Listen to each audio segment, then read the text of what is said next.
Olá, queridos ouvintes, sejam bem-vindos. Esse é o programa Palavras Consoladoras, que trata dos conteúdos da doutrina espírita, baseados no Evangelho de Jesus, seus exemplos e seus ensinos. Durante 15 minutos estaremos em sua companhia, através de um diálogo esclarecedor e consolador à luz do Espiritismo.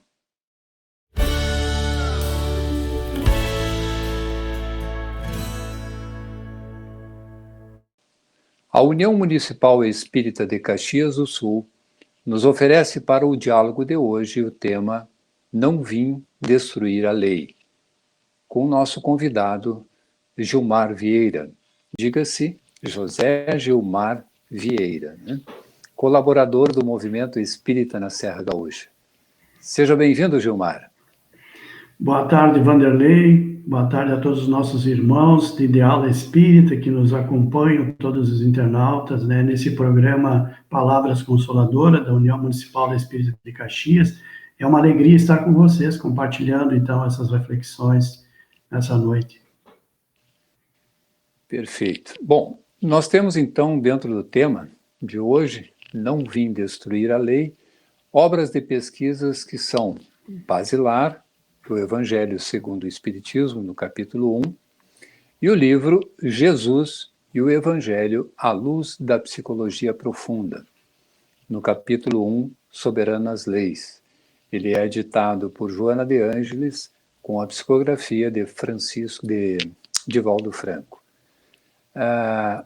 No Evangelho segundo o Espiritismo, capítulo 1, Não Vim Destruir a Lei, temos as três revelações, Moisés, Cristo e Espiritismo, aliança da ciência e da religião, onde encontramos em Mateus, capítulo 5, versículos 17 e 18, Não penseis que eu tenha vindo destruir a lei, ou os profetas. Não os vim destruir, mas cumpri-los. Porquanto, em verdade vos digo, que o céu e a terra não passarão sem que tudo o que se acha na lei esteja perfeitamente cumprido, enquanto reste um iota e um único ponto. Então nós vamos dividir o programa aqui em 3 blocos, as revelações de Moisés, Jesus Cristo e o Espiritismo. E a primeira pergunta ao nosso irmão convidado, Gilmar, iniciamos com as revelações de Moisés e gostaríamos que você tecesse os comentários a respeito dessa revelação primeira. Muito bem, eu acho que é importante, Vanderlei, a gente dar uma passadinha rápida, uma reflexão da introdução do Evangelho segundo o Espiritismo, essa obra maravilhosa, a terceira obra organizada por Kardec, onde ele nos fala, então, de que retirou do Evangelho de Jesus a parte moral, que é essa parte, então, que une as religiões, inclusive, porque ela é a parte que traz, então, os ensinamentos morais de Jesus. E ele ressalta, que essa parte ela pode ser usada em todos os momentos da nossa vida, na vida privada, na vida pública, Mas um ponto interessante que ele ressalta é de que o Evangelho, a Bíblia em si e também as obras sacras, elas são, de certa forma, um pouquinho inteligíveis, ou seja, de difícil entendimento, e elas precisam de uma chave. E essa chave é o Espiritismo. Então, para fazer essa interpretação, nós vamos pegar, então, a terceira revelação, que é o Espiritismo, para fazer, então, essa interpretação dessa passagem, do capítulo 1 do Evangelho segundo o Espiritismo, de Mateus, capítulo 5, Então, que lei será que Jesus está se referindo, E Kardec, logo em seguida, Kardec vai dividir, então, essa lei mosaica, na verdade, que Jesus está falando na lei de Moisés, E Kardec divide em 2 pontos, A primeira parte, ele vai dizer que é a lei dos 10 mandamentos, uma lei de origem divina, e trazida através da mediunidade de Moisés, né? Então ela é a base moral dos ensinamentos de Deus, né? Trazido por Moisés, esse espírito que ficou encarregado, então, de trazer o conhecimento de Deus, a ideia do Deus único, né? E a base, então, desse ensinamento moral para a humanidade, né? E a segunda parte, né, que Kardec nos chama a atenção, é a parte da lei civil de Moisés. E essa é a grande revelação, a gente separar essas duas partes.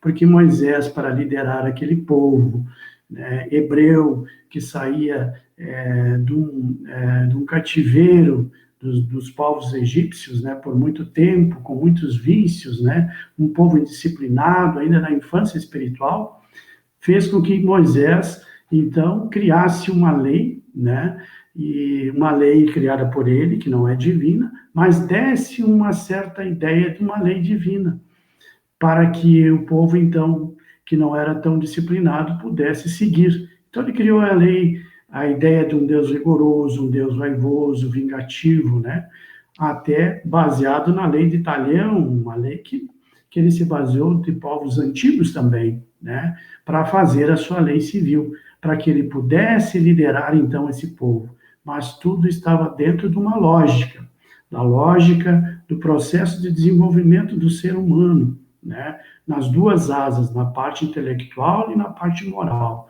Então, Kardec faz essas duas separações. Moisés teve esse papel importantíssimo, né, de trazer a base moral dos ensinamentos de Deus, com certeza planejados já por Jesus, porque Jesus é o governador do nosso planeta, né?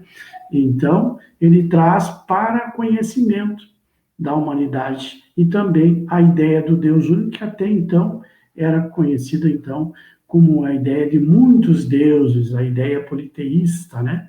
E Moisés e o povo hebreu, então, teve esse papel importante, né? Então, é essa lei de Moisés que Jesus vem mudar. A lei dos 10 mandamentos, não, porque a lei dos 10 mandamentos é uma lei de Deus, né? Uma lei que o próprio Jesus, então, em vez de anulá-la, ele vem, então, aprofundar, aperfeiçoar. E a que ele mudou radicalmente foi a lei de Moisés, porque tinha muitas coisas dos homens ainda pelas imperfeições dos homens. Então, assim, nós apresentamos a primeira revelação, Moisés. Moisés. Muito bem revelado, né? Muito bem revelado. Inclusive, para o povo daquela época, foi muito difícil entender, em virtude das circunstâncias que os envolviam na sociedade, enfim. E vamos passar, então, à segunda revelação, que é através de Jesus, né, através de Cristo. Então, Jesus, como ele fala que não veio destruir a lei, que era os 10 mandamentos, ele veio, então, dar um sentido e adaptá-la ao grau de adiantamento dos homens. Então, ele traz esse princípio da lei, né? Agora com um Deus bondoso, um Deus que perdoa, né? Um Pai, né, generoso, né? E, então, assim, ele modifica profundamente essa lei de Moisés, tanto na substância como na forma, né? Então, o papel de Jesus não foi simplesmente um legislador moralista, e cabia a ele o cumprimento, então, das próprias profecias que estavam dentro do planejamento dele mesmo, que foi o governador da Terra, né? Importante a gente levar em consideração essas 3 revelações, esse aspecto, essa revelação que o Espiritismo traz, de que o conhecimento das leis de Deus, ela é gradual, é de acordo com a evolução do próprio ser humano, na parte intelectual e na parte moral. E o Espiritismo aprofunda nos dizendo que nós somos criados simples, ignorantes, no saber e na moral. E através, então, das leis que Jesus aprofunda e que o Espiritismo nos traz lá na 3ª parte do Livro dos Espíritos, né? Essas leis que são universais, né? Essas leis que nos regem, então. Então, através da lei de reencarnação, da pluralidade das existências, é que Deus nos proporciona, então, a gente gradualmente conhecendo as suas leis. A lei principal, a lei de amor, né, a lei da caridade, né, a lei da justiça, né, que é um resumo de todas as outras leis apresentadas lá na terceira parte do Livro dos Espíritos, né? Correto. Então, passamos para uma revelação que é a última e também basilar, tendo como base, né, as duas primeiras revelações, que causou, de fato, uma determinada instabilidade nos conceitos da divindade, nos conceitos do universo, nos conceitos da vida, que foi a revelação do Espiritismo. Gostaria, então, que tu comentasses aí, Gilmar. Interessante, né, que como Kardec, lá na introdução do Evangelho segundo o Espiritismo, ele fala, então, que as duas, o Evangelho de Jesus, a Bíblia e as obras sacras, elas necessitavam de uma chave, né? E essa chave é o Espiritismo. Então, o Espiritismo, para que a gente possa entender essas duas anteriores, a gente precisa ter o Espiritismo, né? Para fazer a abertura, então, desse conhecimento, né? Que veio, claro, dessa forma gradual, de acordo com o processo evolutivo do ser humano, tanto na parte intelectual como na parte moral. E o Espiritismo, então, é essa ciência nova, né, que revela para os homens as provas irrecusáveis, então, da existência e da natureza do mundo espiritual e a relação do mundo, dos habitantes do mundo espiritual com o mundo corpóreo, os habitantes também do mundo físico, né? E deixa de ser, então, uma questão de um fenômeno sobrenatural, mas como uma coisa, como uma força viva atuante, sem cessar da própria natureza, né? Esclarecendo, então, muitos fenômenos, né, que até então eram incompreendidos e relegados ao domínio aí do fantástico, do maravilhoso, né? Kardec faz essas refutações tanto na introdução do Livro dos Espíritos, como nas demais obras, né? A respeito desse processo em que o Espiritismo vem esclarecer, então, para dizer que a existência do Espírito, a continuidade da vida após a morte, a comunicabilidade com o mundo espiritual, né, ela é algo que está dentro das leis naturais de Deus, né, e não tem nada de fantástico. E o Espiritismo, então, é essa chave de compreensão desses fenômenos, né, e a lei antiga, o Antigo Testamento, ele teve ali Moisés como uma personificação, e o Novo Testamento teve Jesus, né, que veio, o governador da terra, veio mostrar como nós devíamos, né, fazermos o nosso processo de desenvolvimento intelecto-moral, né, utilizando as ferramentas do Evangelho. Ele veio nos mostrar isso, e só podia ser ele, porque ele é o único espírito puro, né, que esteve dentro no nosso planeta, né, só podia ele ser um modelo e um guia para todos nós, né? Se fosse um ser humano, não poderia fazer esse processo, então tinha que ser o governador, né? E assim como Cristo, o Espiritismo não vem mudar a lei, nem destruir a lei cristã, mas dar uma execução, né? Ele nada ensina ao contrário o que o Jesus ensinou, mas ele vem, então, desenvolver, completar, explicar, em termos claros, né, para toda a gente, o que tinha sido dito apenas sob forma alegórica, né? Porque Jesus mesmo disse de que não poderia falar tudo, né? Porque nós, com certeza, naquele tempo, tanto no tempo de Moisés como no tempo de Jesus, não teríamos maturidade ainda intelecto-moral para compreender, então, essas verdades. E nos meados do século XIX, então, veio o Espiritismo como consolador prometido. Lá no Evangelho de João, quando Jesus promete, então, que ia enviar o outro Consolador, né, que traria todo o conhecimento, claro, dentro das proporções evolutivas do homem, né, e também fazer recordar aquilo que ele já tinha ensinado. Então, o Espiritismo ele se apresenta, então, como esse consolador. E nós vamos vendo, então, também nessa obra interessante, a obra psicografada por Divaldo, editada por Joana de Ângeles, né, Jesus e o Evangelho, à luz da psicologia profunda, onde Joana também nos traz um comentário, né, informações, revelações, seguindo o mesmo caminho de Kardec e dos Espíritos, lá no primeiro capítulo do Evangelho segundo o Espiritismo. Na mesma linha, né, nos apresentando, então, principalmente trabalhando, né, essa questão do desenvolvimento do ser humano através dos tempos, né? E trazendo, então, a ideia do Deus como o criador de tudo, né? A causa primária de todas as coisas, a inteligência suprema, né? E as suas leis, então, as leis naturais, né? Que nós temos lá no Livro dos Espíritos, né? Que regem a tudo, né? Que são leis universais, né? Não somente leis para a Terra, né? Joana, com o conhecimento também da ciência moderna, através da psicologia profunda, né, da psicanálise também, vem nos clarear, então, esse processo de evolução do espírito imortal, né, criado por Deus, simples e ignorante no saber e na moral, e tem, então, essa oportunidade, através da pluralidade das existências, fazer o seu processo de desenvolvimento intelecto-moral.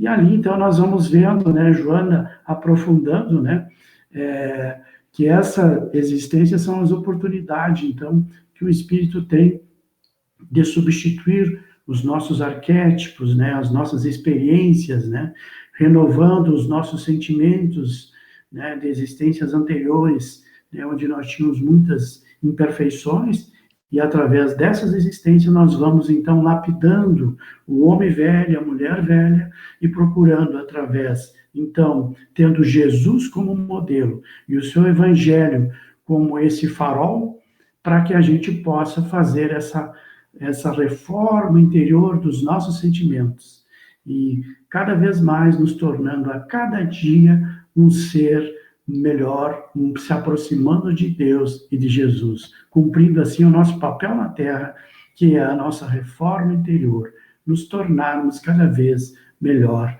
Então, essa reforma ela é gradual, por isso que nós estamos vendo aqui no Evangelho segundo o Espiritismo, Kardec, de forma bem metodológica, né? Ele organiza, então, iniciando com essa parte do Evangelho, onde Jesus se apresenta e diz que não veio mudar a lei, porque essa lei, então, ela é conhecida gradualmente, como já falamos, né? Precisa do tempo, da maturidade, do espírito imortal que somos todos nós. Ok, chegamos então ao final do programa e agradecemos a valiosa contribuição do nosso irmão querido aí, José Gilmar Vieira, e gostaríamos de ouvir aí as suas considerações finais.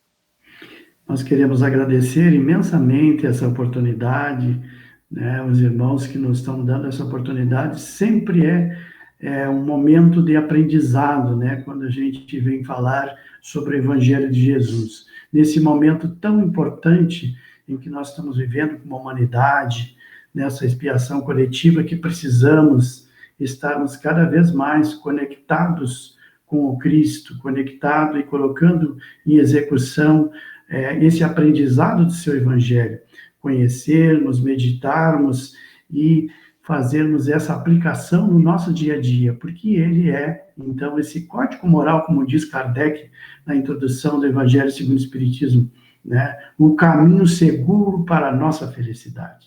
Deixamos essa mensagem, um abraço fraternal no coração de cada um que está nos acompanhando nessa noite.